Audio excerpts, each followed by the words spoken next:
It's your boy, Ramoy George Phillip the First. And it's Samantha and Zessie. This is MASKulinity.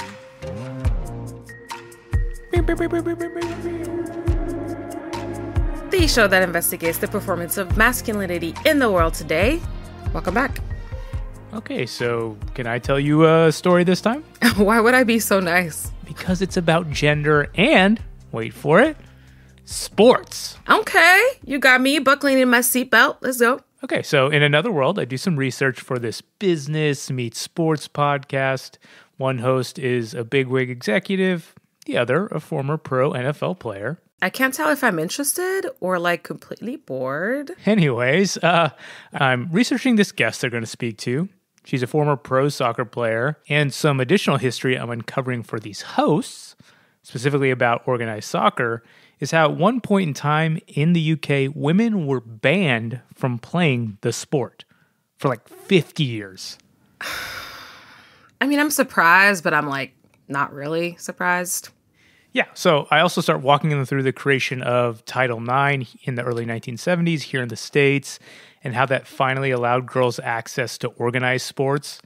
But in reality, that's only given women barely 50 years to access and build the apparatuses around sports. I'm talking creating kids' sports in college as well, not to mention getting the pro leagues off the ground. That all versus men's sports, which has had almost a century, if not 2 or 3. Yeah, we get it, Ramoy. Patriarchy. It's the patriarchy. Yeah, well, that's not the whole story. It's more so that as I kept talking to these hosts through this history, you could see their eyes kind of start to light up. I could see their brains actually processing that this sexist discrimination, it's not just social pressure against women, or it's not just some gender pay gap on Twitter that people are talking about. It's actually been institutional at the state level. That meant that their male privilege sitting in their seats, even in the sports world that they're working in and podcasting in, that actually came to the fore and they got it.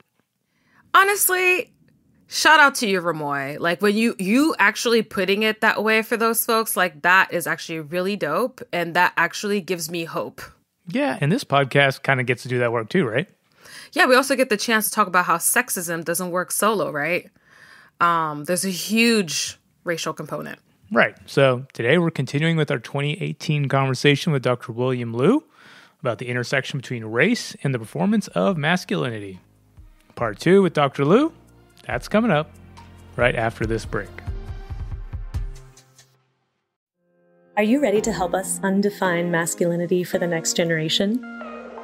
It's time to rally behind Next Gen Men's Voicemail Magazine crowdfunding campaign. The founder and editor of Voicemail magazine is retiring. Voicemail has been capturing the stories of the pro-feminist men's movement for the past 40 years. In a world where the voices of anti-feminist male influencers like Andrew Tate and Jordan Peterson grow increasingly loud, the pro-feminist men's movement can't afford to lose the chronicle of who we are, what we've done, and how far we've come.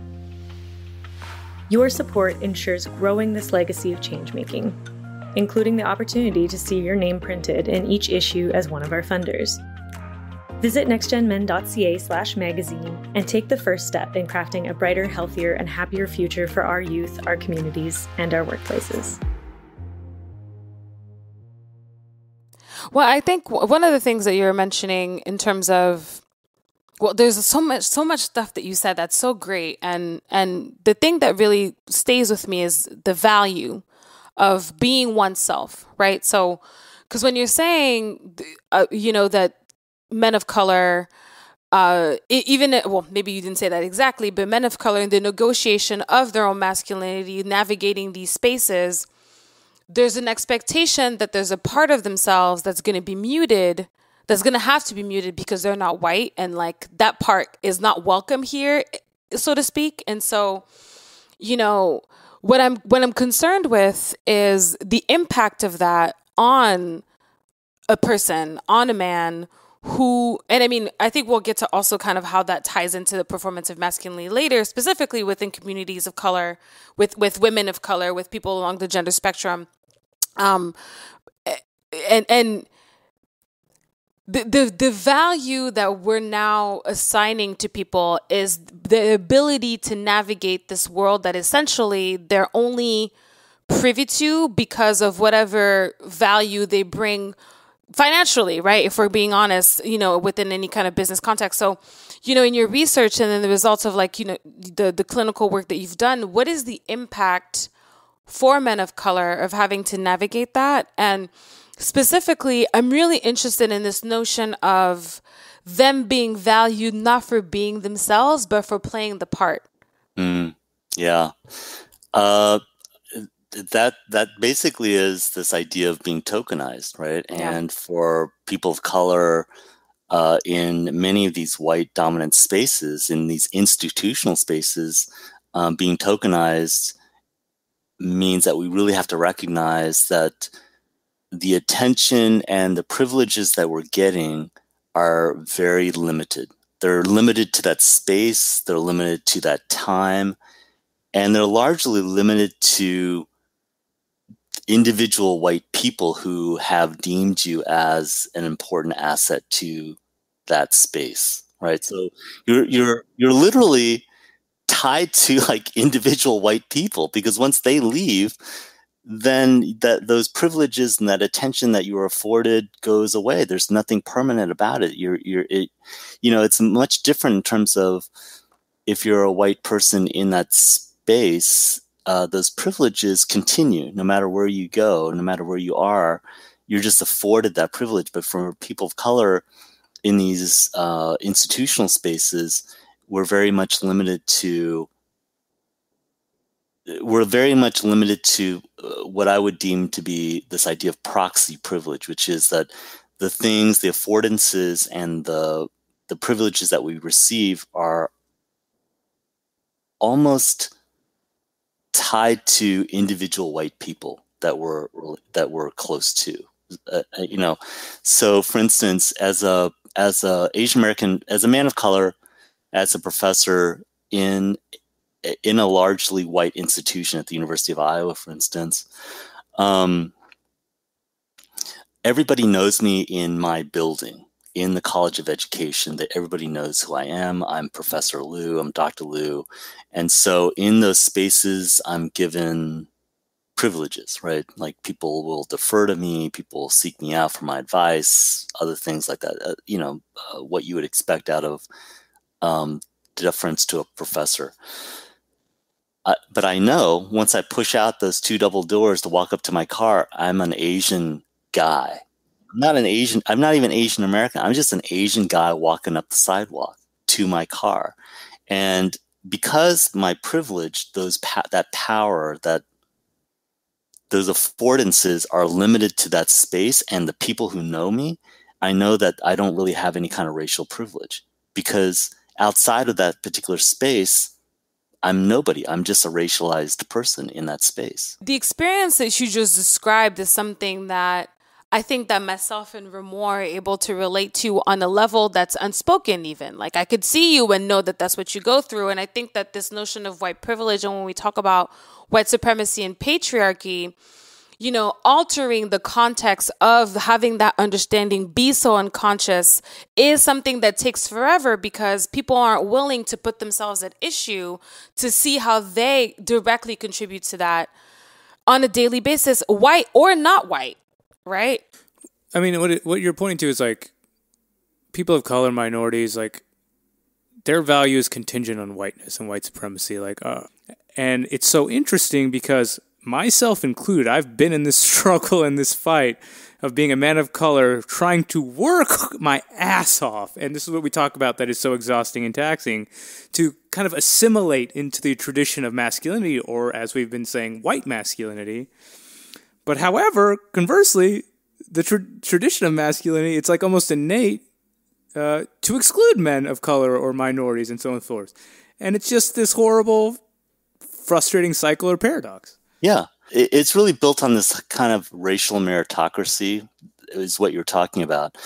This idea that if we work hard and we accumulate the money and the status and the privileges and the house and the neighborhood and the schooling, then therefore we are potentially free of racial animus.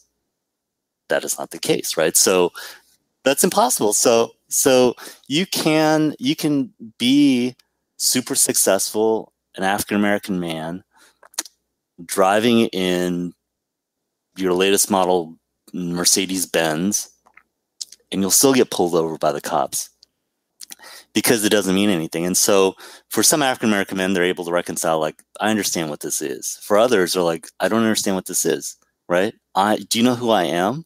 It's like, it doesn't matter who you are because all I see is the color of your skin. And that's what I mean. It's the limits of those, is the limit of the privilege. Like, you can keep doing all of these things, but you're going to work yourself to death. And in fact, there's a term that psychologists use. It's called John Henryism. And John Henryism comes from this idea, this fable of John Henry, who was pitted against a machine that I think was like a pile driver machine. And John Henry is an African American man, and he was pit against this machine in terms of how well they could perform. And he beat the machine in terms of how many things that he could do. But in doing so, he died. Right. And so what John Henryism speaks to. Shit. Well, that's not where I thought you were going with that. Oh, my God. Well, what John Henryism points to is that we take on the stress of working hard, and we take on, and that level of stress is at the most objective level. I'm gonna say, you know, everybody who is working hard experiences that particular level of stress, and that particular level of stress has a metabolic consequence. In other words, it causes fatigue, it causes stress, and the stress is deleterious to our body over the long term. But for men of color, women of color, communities of color, there are also all these additional stresses that we take on that aren't related to just working hard. It's all these other things that we take on that compound, that are additive, amplify all the other stresses that we deal with, right? So I could be working at my desk, and I certainly am dealing with the stress of, let's say, getting something done. And then I have an interaction with a coworker, and then that in that interaction, I wonder, was that racist? And that particular piece then becomes additive to the stress that I'm already dealing with in terms of getting this particular thing done. And so for many people of color, we're working hard, we can accumulate, we can have all the external badges of success, but internally we're killing ourselves as a result of it, right? We're experiencing the metabolic, the physiological consequences of this amplified stress on our system. And that's the problem that middle and upper class people of color experiences. You know, that certainly we have let's say the external indicators of success, but in doing so, we take on these metabolic problems that are deleterious to our health, our overall health, right? So, and part of it, and what that points to is that there's an environment of racism that is separate from just the stress and everything that comes with being a man, masculinity, working hard, doing all those other things. It's this environment of racism that we also have to contend with as people of color, and especially men of color, right? That men of color face a particular kind of racism that we're constantly negotiating, struggling with, dealing with. So we're talking about kind of like the impact of being in these white spaces, consistently having to negotiate between being ourselves and performing a version of ourselves that's acceptable in these spaces. And then we go home, right, to our own communities, to our own families. And there's this, I mean, we're home, and we talked a little bit about this a few weeks ago with D'Lo, with one of our previous guests, and it's like we're in our communities of color within a larger context of white supremacy, right? So then I think where it really kind of starts to get hairy is that those notions of hegemony, then somehow they're all kind of like built into our fiber, right? Like how you're saying we're metabolically affecting us. So then we're transposing those ideals, those ways of being within our own community, except when you're a man, there is a way in which that can turn into a way of having more power than you do on the outside. And I think that that's where things can kind of get tough. Or if you're even a single parent who happens to be a woman, or who is masculine of son or whatever. And I think that that's where, like, there's like this kind of almost like a post-colonial attitude that happens in the home that I think, I'm wondering in your research how that plays out. Like, is that something that you speak to with the, with the folks that you talk to? Like, how do you reconcile with that? Yeah. Well, one piece that I know from my work with men of color in the clinical practice, but also a little bit from the research, is that in the home spaces, in the private spaces of our home, that unfortunately sometimes is the place where all of that anger and frustration gets put forward, right?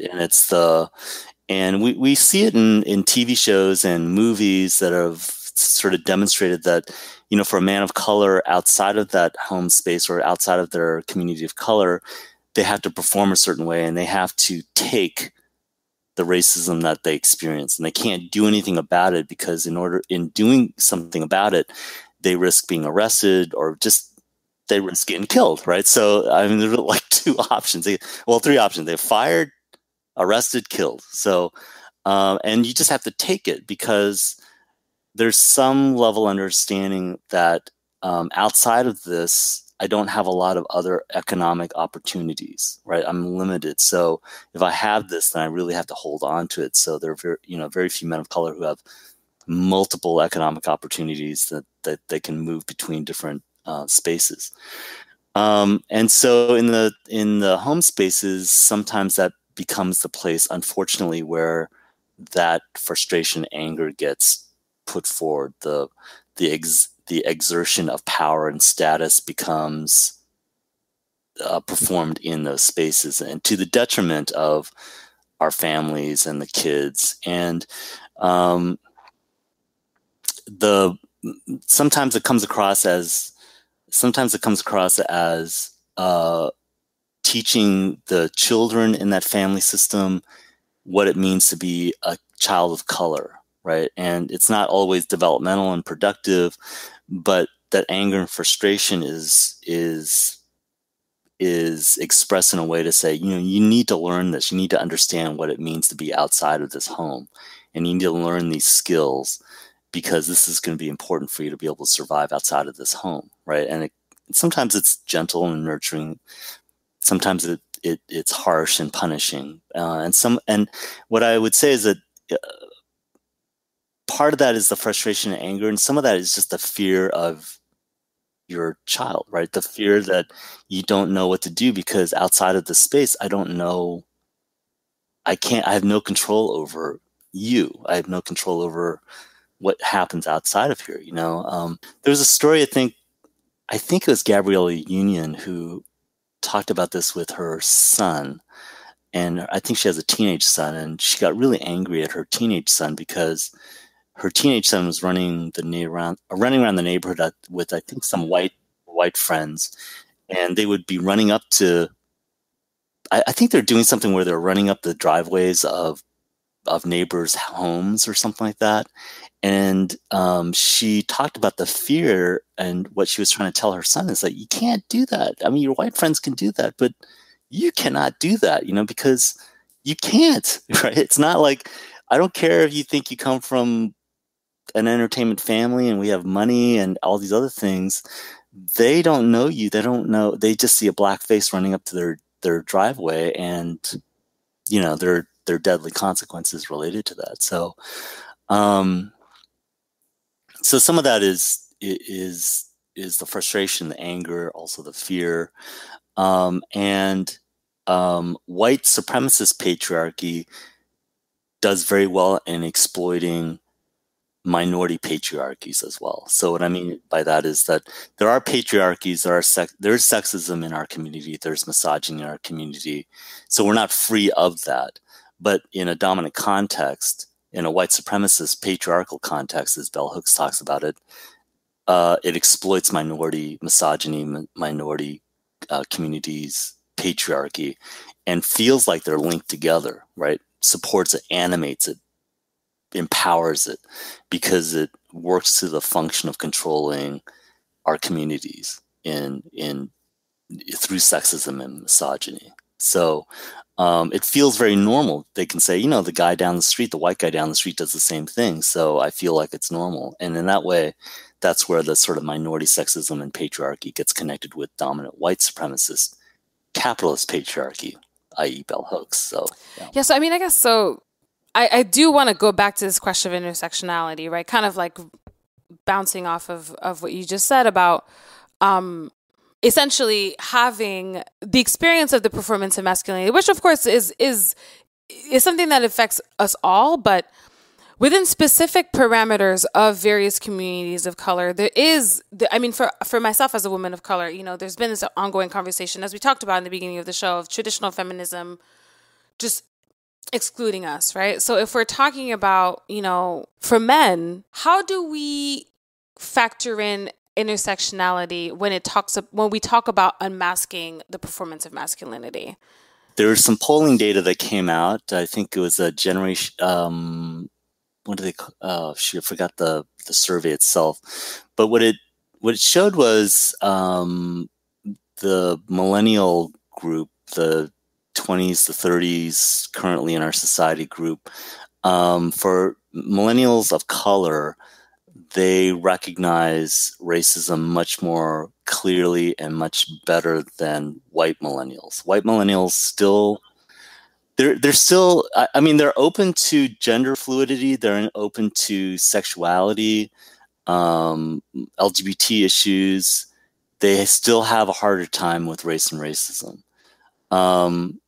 And so when it comes to intersectionality, what it says to me is that it's going to be important when we talk about masculinity and intersectionality that we keep the focus on race and racism, that it's easier to move off of the conversation to talk about sexuality and to talk about larger gender issues as a separate contained entity, but we really need to talk about it as race and racism informed understanding of gender and masculinity, that we can't separate the two, right? We just, and those conversations I've had with students in my classroom, what they want to do is they just want to focus on this idea. Let's say, our society is much more open to LGBTQ communities. And that's true to some extent in some places. I think there's, it's much more open, but in certain spaces and in certain states and communities, I don't think that's necessarily the case still. Well, I know it's not the case, but we want to believe that that's an issue, and I think, and that's good. But even in that realm, if you introduce the notion of race and racism, what you start to find is that when we talk about LGBTQ issues, there's a huge race division in the community, right? That the privileges of sexuality and identity are still largely pushed towards white LGBTQ communities, and LGBTQ communities of color are not necessarily part of that larger conversation, right? And so introducing it really complicates it, and white people don't want to have that conversation about why it's much more complicated, because even in those spaces, white supremacy still is a part of it. Whiteness still is a part of it, right? It's still, I was reading, I forget which blog this was, but I was just reading again some folks talking about how, the pride parades simply are still very white centric. It's not inclusive of bodies of color in those spaces, right? It's still very white centric in terms of its aesthetics, in terms of its ideology, in terms of its politics. It's just not accepting of the politics of intersectionality, even in those spaces. And so it's really important when we start talking about masculinity and intersectionality that we constantly talk about the importance of race, because race and racism and white supremacy brings us back to the discussion of history, institutions, culture, right? It brings us back to what else is going on, because while there are privileges and advancements going on for some communities, still those communities are largely white communities. I mean, what you've talked about throughout this conversation is how white supremacy or race and racism informs a lot of our other systems and conventions, and that's what you're kind of pointing to. So when we talk about the performance of masculinity, or we have a gender criticism, we have to be able to see that white supremacy in some fashion informs that race and racism, right? And that masculinity. And that's a very specific critical lens that we always need to keep at the forefront of our thinking as we move forward in this masculinity conversation. And I'm wondering if you could. So you've put together. You're the editor of the Psychology of Men and Masculinity journal. How much does that inform the goals of the journal, and what are kind of the goals of the journal, and how did this all come about? The journal itself is part of a division of the American Psychological Association. So the large association, the American Psychological Association, one of my interest areas is men and masculinity, and in that interest area of the division is the journal. And as the editor of the journal, I'm given the privilege of identifying a particular goal that I want for the journal. And so for the time that I'm editor, I'm allowed to look for manuscripts and talk about things that I think are important in terms of advancing our scholarship in the field. And so for me, during my tenure as the editor, I want to look at much more race and racism, culturally derived issues around masculinity. I'm also interested in much more global aspects of masculinity as well. And so what I've found is that in the last few years that I've been editor, we've had much more a greater increase of subscription of submissions of manuscripts from all over the world, and it's interesting because it gives you a different. And it's from Europe, from Australia, from different parts of Asia, and so it gives us a different sense of how we understand masculinity globally. Speaking of globally, and speaking of currently globally, post-Me Too era, post-Trump America, how have you seen, observationally, as you're saying, how have you seen the culture shift around masculinity generally? I wish I could be much more optimistic, you know? So if you were to know me longer, I'm actually quite an optimist, right? I think things will get better. I do believe things will get better, right? But in this current iteration of what we're experiencing, not only in the United States, but also globally, we're seeing a nostalgic notion of masculinity and nationalism that is really problematic. And those two things are tied together. It's nationalism, masculinity, but also gender roles. They're actually all tied together. Nationalism is not separate from gender roles or classism and those other pieces. So yeah, and so I think we're seeing that happen right now. What's the nostalgia for white masculinity, to your point, right? Like, it's like completely like... It's a very white masculine dominant. It's the attempt to reassert this idea of the alpha male thing. And but it's the white alpha male masculine type that is really valued. And that's much more, I think, prominent in some of the media spaces. I think that, but I do think there's an end to it. There is going to be an end to it because there's always been an end to it.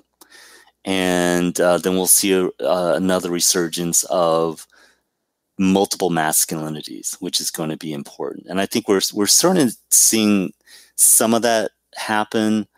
So I do think there's some positive notions that are there. They're starting to get to the surface. But right now there's going to be a period of time, and I don't know how long that's going to be, but it's going to be bad, right? And it's just this resurgence of this very nostalgic notion of the most deleterious ideologies of masculinity that we can find. So we talk about like the nostalgia for white nationalism and white masculinity, but what about like potentially a shift in men of color and patriarchy? Like, have you seen a shift like in these days of, within communities of color? I don't know. It's hard to say, right? I mean, I see pockets of it. I see expressions of it that are important.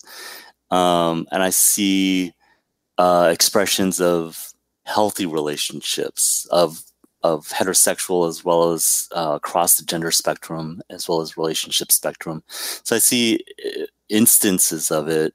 I'm waiting to see it much more consistently, much more constant basis of it. But I do think it's there, and I think we want to have better relationships. I think we want to see ourselves in better relationships as well, and much more healthy relationships. So I do think it's there. What I would say is that I don't think that we'll be able to find it through the modeling that we get from whiteness. So and I think that's what their struggle is, that we've got to find something that's separate from or different from the ways in which we think white relationships have to be seen as the most healthy style, most healthy type. Anything that we bring about is going to be a function of directly that. So, and I think that also brings back kind of the idea that, people of color are being valued through the performance of whiteness in a way, and how actually it's in the best interest of all of society, if we're going to move forward in any way that's a departure from what we're currently doing, for us to be valuing ourselves for who we actually are, separate from supremacy. Yeah, and I think the media is going to be, the types of media that we're exposed to is going to be extremely important. I think the more that we can get faces of color into TV shows and movies and other media platforms is going to be increasingly important, because right now I would argue that with the preponderance of white faces in movies and TV shows, we're still bombarded by, we're still socialized and acculturated to how to understand white emotional ways of being. And we need more faces of color in those spaces, so that we have much more variability, so that whiteness isn't the dominant image that we see in our social spaces. For an update now, 5 years later, Dr. Liu is over at the University of Maryland, still educating about gender and counseling. That's right. And you can learn more about his work on Twitter at Dr. Will Ming Liu. That's Liu. Also, if you love what you heard today, you can learn more about all of the work that we're doing at masculinitypod.com and nextgenmen.ca. Also, check us out on the socials at MASKulinity That's always going to be with a K. And we are going to have some fun ways that we'll be interacting with you in the socials. And next week, we're back with a brand new episode where we're uncovering indigenous masculinity. But until then, I'm Samantha Nzesi. It's your boy, Ramoy George Phillip the First. Thank you for listening. Peace. Ciao, ciao.